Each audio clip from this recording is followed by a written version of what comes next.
Why did the Romans sell urine? Because there was a demand for it. Why the demand?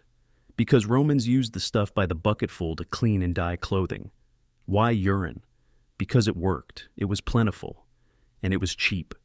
Why on earth did it work? Because the nitrogenous urea in urine generates ammonia when the urine is left standing around, and this ammonia is a disinfecting and bleaching agent.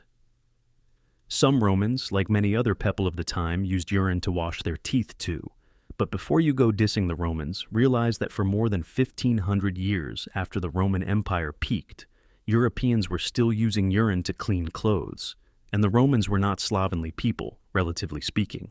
They were quite the scientists. For example, it's been argued that after the fall of Rome, battlefield medicine didn't return to Roman levels until World War I, and that's partly a function of hygiene. Besides, lots of people today drink urine in the name of alternative medicine. The Romans made extensive use of public baths, a bit of a turnoff to many of us today, but actually a sign of their culture's advancement.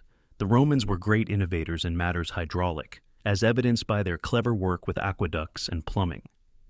In the 1st century AD, the Emperor Vespasian enacted a urine tax and with it coined the proverb pecunia non olet, money does not smell, but pee does. Imagine the troughs at the more than 100 public baths where urine vendors would collect their wares, which they sold to the multitude of establishments around Rome and elsewhere that cleaned and bleached and performed a kind of dry cleaning on woolens. A significant number of Romans were employed in the cleaning industry, experts say.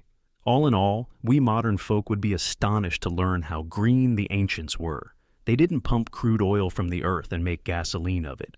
And they didn't make plastics of whatever it is we use to make plastics. No, they used what was at hand in remarkable ways.